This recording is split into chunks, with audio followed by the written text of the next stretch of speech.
توی این ویدیو قراره بریم سراغ انواع خدایان عشق در دنیای اساطیری یونان و با داستان‌ها و توانایی‌های هر کدومشون آشنا بشیم. اگه به جهان اسطوره‌ای یونان علاقه دارین، پس تا آخر ویدیو با من همراه باشین.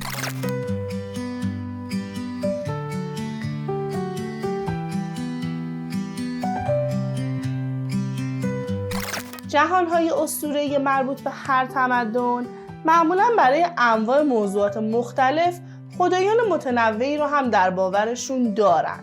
از خدای جنگ گرفته تا خدایان دنیاهای مردگان و خیلی از موارد دیگه.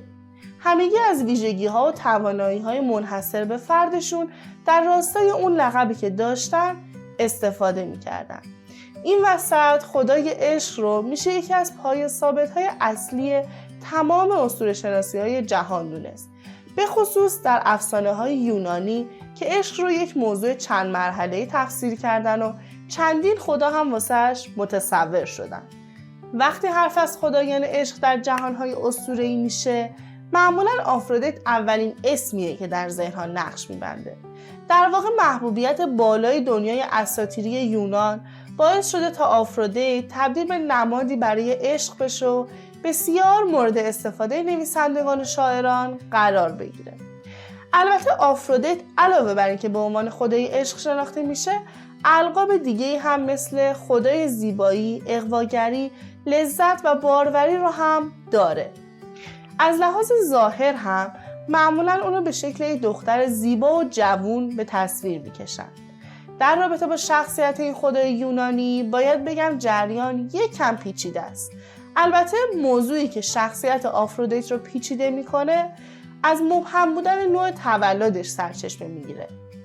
ماجرا از این قراره که دو تا شاعر یونانی مشهور یعنی هزیود و هومر هر کدومشون اعتقاد دارن که آفرودیت به شکل متفاوتی متولد شده. طبق داستان‌های هزیود، ماجرای تولد آفرودیت برمیگرده به مدت‌ها قبل از فرمانروایی زئوس، یعنی در دوران تقابل کرونوس با اورانوس. اگه ویدیوی قبلیمونه که در مورد ماجرای به قدرت رسیدن زئوس بود و دیده باشین، گفتیم که کرونوس با داسی که از مادرش گایا گرفته بود، اورانوس رو عقیم میکنه.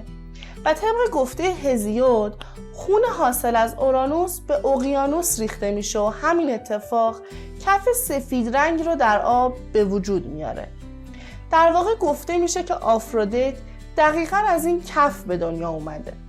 حتی هزیود بر این عقیده است که معنای لغوی کلمه آفرودیت یعنی کف دریا یا برخاسته از آب، که البته بعضی از کارشناسای امروزی خیلی با هزیود موافق نیستن و هر کدوم ریشه این کلمه رو مربوط به زبان دیگه ای میدونن. خلاصه اگه از روایت هزیود بگذریم، هومر میگه که آفرودیت فرزند زئوس و دیونه یا همون دختر اوکیانوسه. ممکنه اینجوری به نظر برسه که تفاوت آفرودیت هزیود با آفرودیت هومر فقط نوع تولدشونه و توی بقیه جنبه‌های شخصیتی فرقی نداشته باشن، که البته اینجوری نیست و آفرودیت هومر با آفرودیت هزیود خیلی متفاوته.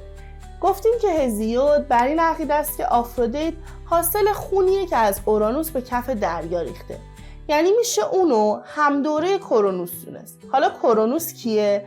یکی از تایتانا، یعنی پدر زئوس. پس قدمت آفرودیت داستان هزیود برمیگرده به دوران شروع تایتانا، زمانی که زئوس حتی به دنیا هم نیومده بود. و سن و سال در دنیای اسطوره‌ای موضوع خیلی مهمیه و همین موضوع باعث میشه که آفرودیت هزیود به مراتب از آفرودیت هومر قدرتمندتر باشه. حتی در داستان‌های این دوتا شاعر هم میشه این تفاوت‌ها رو به وضوح دید. مثلا آفرودیت داستان‌های هزیود علاوه بر این که از نظر ظاهر کمی جا افتاده تر از آفرودیت داستان‌های هومر به نظر میرسن، در کنار خدای عشق بودن نماد باروری، خلقت و یک نیروی باستانی هم محسوب میشه. حتی نوع تولدش هم اونو بیشتر منحصر به فرد میکنه و باعث میشه که خیلی قابل مقایسه با سایر اساطیر یونانی نباشه. اما آفرودیت هومر ظاهر جوانتری داره و علاوه بر لقب خدای عشق به عنوان خدای لذت و اغواگری هم شناخته میشه. مثلا در روایت تروآ از داستانهای هومر که ویدیوی اونم میتونید توی چنلمون ببینید، آفرودیت یکی از علتهای اصلی شروع جنگ تروآ بود. البته همونطور که قبلتر هم گفتم، علاوه بر آفرودیت یونان خدایان عشق دیگه هم داره که اروتس نامیده میشن. اونا یک گروه 7 نفره از پسرای نوجوان بودن که معمولاً با بال و یک کمون جادویی خاص تصور میشدن و مثل آفرودیت روایت مختلفی از چطوری به دنیا اومدن اروتس ها وجود داره. مثلا گفته شده که اونا به همراه آفرودیت از اقیانوس بیرون اومدن، یا اینکه فرزندان آفرودیت هستن و همیشه همراهیش میکنن. یک روایت دیگه هم میگه که اروتس ها از ابتدای هستی، یعنی حتی قبلتر از اورانوس حضور داشتن و میشه گفت که از پوچی خلق شدن. خلاصه این گروه 7 نفره هر کدومشون مسئول بخش خاصی از عشقن. مثلا مهمترین عضوشون اروس نام داره که صرفاً علاقه و عشق رو بین افراد به وجود میاره.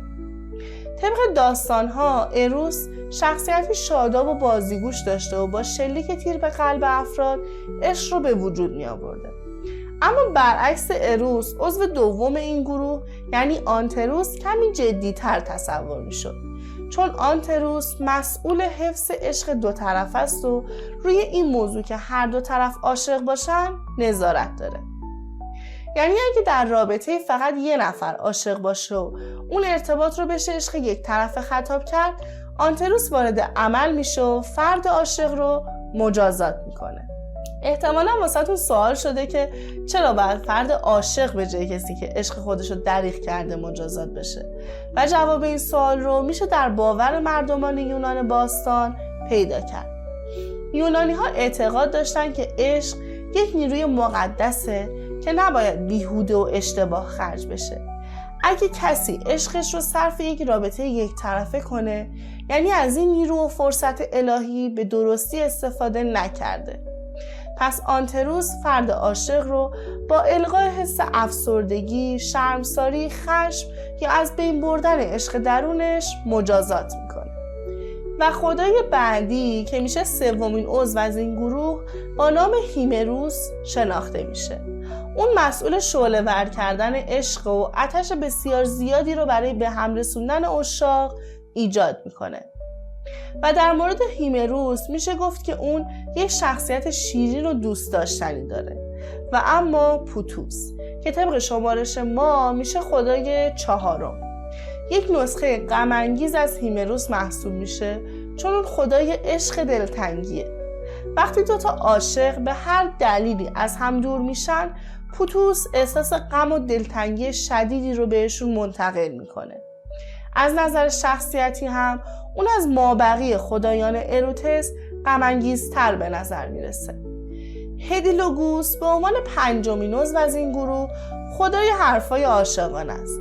مردم یونان اونو به عنوان تجلی ایجاد صحبت‌های عاشقانه عبادت می‌کردن.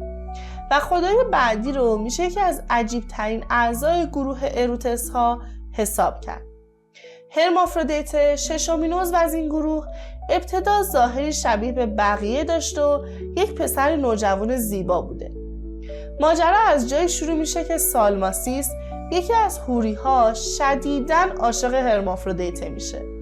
وقتی یک روز هرمافرودیت در حال آب تنی بوده، سالماسیس وارد رودخونه میشه و اونو در آغوش میگیره.